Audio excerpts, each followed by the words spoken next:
Va ora in onda la rubrica Socioterapia, a cura della dottoressa Laura Sossi.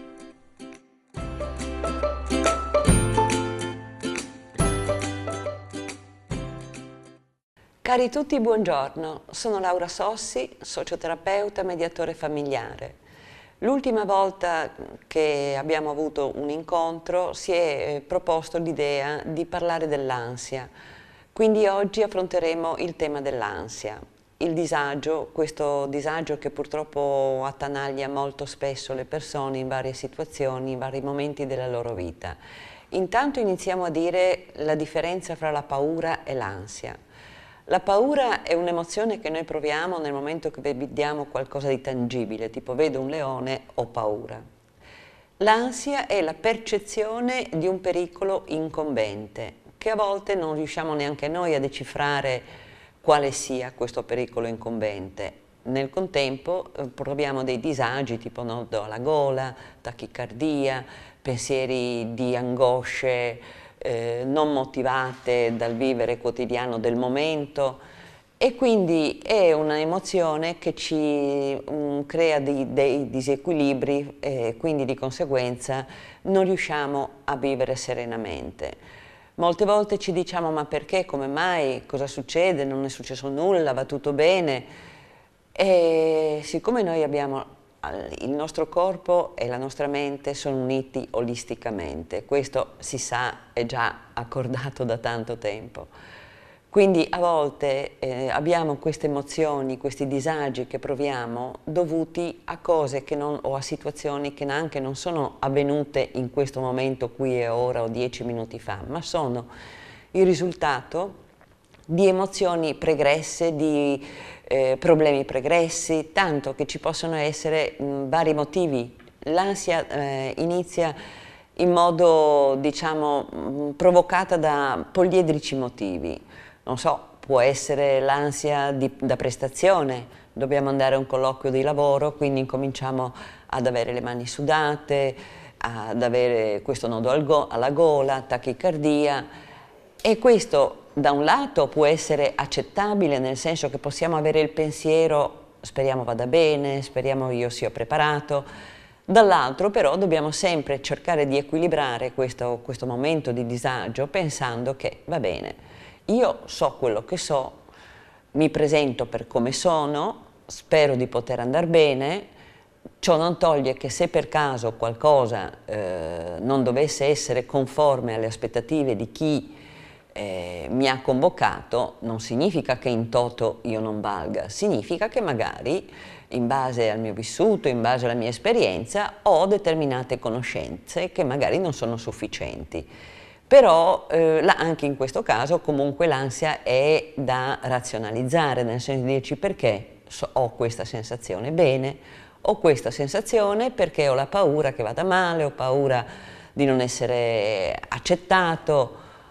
E questo ancora rientriamo in una specie di disagio, una specie di emozione, se vogliamo, accettabile, perché c'è una motivazione di base. L'importante è che non superi una certa soglia.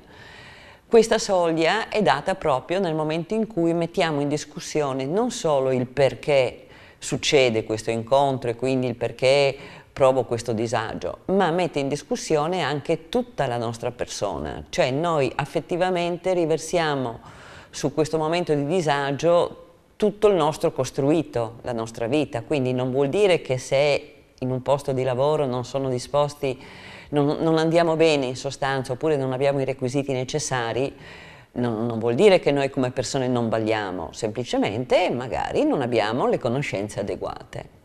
E questo può essere un'ipotesi. La seconda ipotesi è il risultato, l'ansia può derivare da un periodo di grande stress emotivo. Cosa significa? Significa che nella vita ci possono capitare delle situazioni in cui dobbiamo immettere tutta la nostra energia fisica e mentale nel cercare di risolvere o almeno di affrontare una determinata situazione molto impegnativa per noi.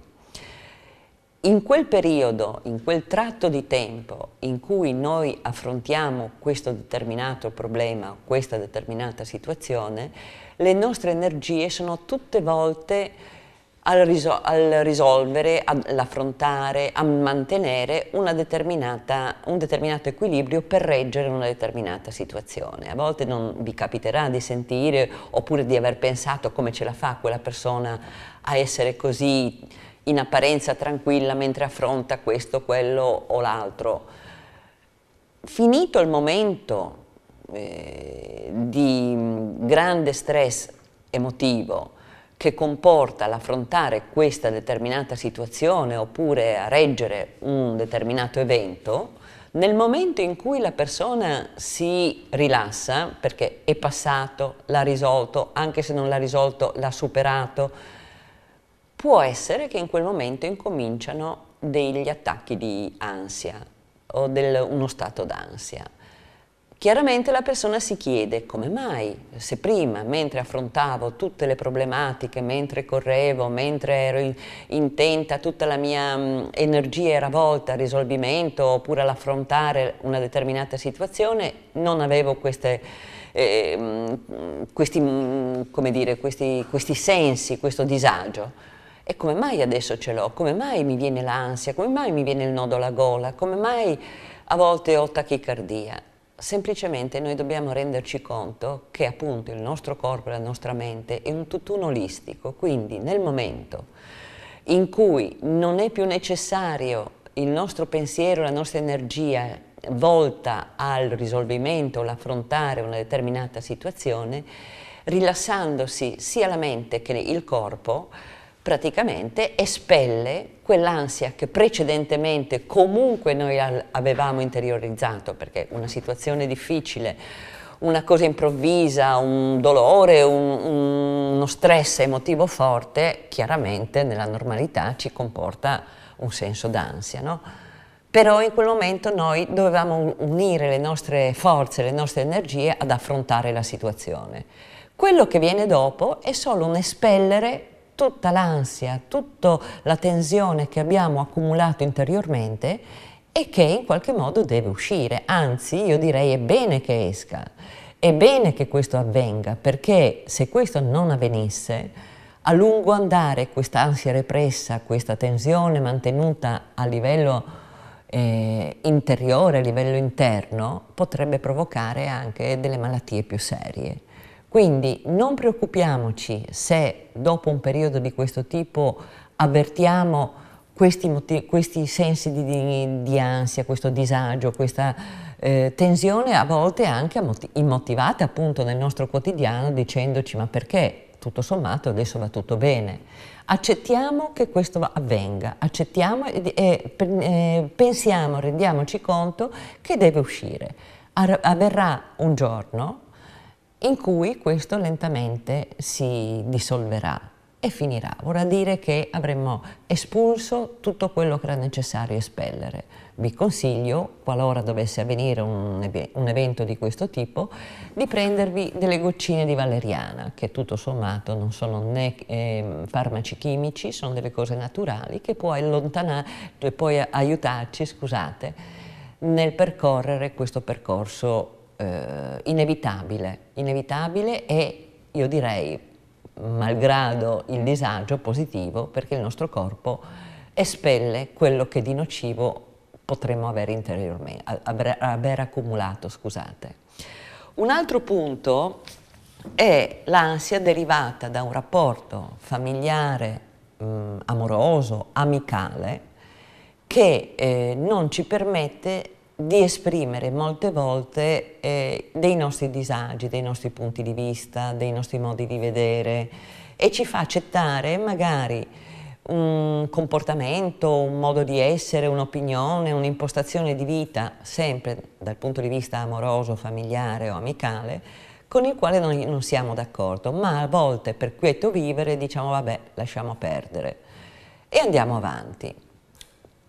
Non c'è niente da fare. Il nostro corpo e la nostra mente, sempre uniti olisticamente, prima o dopo, ci fa capire che c'è un disagio che non ci permette di stare bene, non ci fa stare sereni. E questo non vedere, questo far finta di passare oltre, questo diciamo non essere chiari con noi stessi, prima o dopo purtroppo ci fa esprimere questo disagio avendo questi stati d'ansia. Ora, chiaramente ci sono delle situazioni in cui nella nostra vita, nei nostri momenti di percorso, non possiamo, riteniamo di non poter esprimere se abbiamo un'opinione negativa, se non siamo d'accordo. Parlo sempre in campo amoroso, familiare e amicale. E quindi magari soggiacciamo al volere dell'altro, accettiamo il modo di comportarsi dell'altro, però io direi che prima o dopo un dialogo di espressione di quelle che sono le nostre motivazioni o i nostri punti di vista sarebbe opportuno, in virtù del fatto che in qualche modo la nostra mente e il nostro corpo è come se ci dicesse halt, stai attenta o stai attento, perché ti comprimi troppo, la tua natura non è questa. Un quarto punto che io vorrei affrontare è l'introiettamento della rappresentazione. Per noi socioterapeuti la rappresentazione corrisponde al modo che abbiamo di interiorizzare il modo di comportamento dell'altro. E quindi un assorbimento di questo, un introiettamento della rappresentazione di qualche nostro familiare, della nostra famiglia di origine, padre o madre. Se noi abbiamo avuto, scusate, un genitore ansioso che ha accompagnato la nostra crescita dicendoci questo non si fa, quest'altro non si fa, ha impedito di fare le nostre evoluzioni, questo è pericoloso, questo non va bene, inevitabilmente noi abbiamo introiettato la rappresentazione del pericolo di chi ci ha accompagnato. Quindi magari ci possiamo trovare da adulti ad avere paure che sono date da stati d'ansia.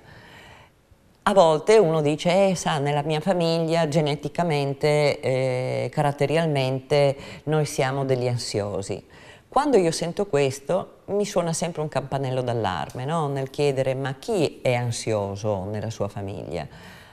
E il più delle volte dicono la madre, il padre. L'ansia non è un fattore ereditario come tanti altri disagi. Oggi ci sono dei ricercatori che dicono addirittura la depressione non è un fattore genetico per lo più, bensì è una predisposizione che la persona può avere, recepito in base alla propria famiglia di origine, una predisposizione ad avere l'ansia in questo caso.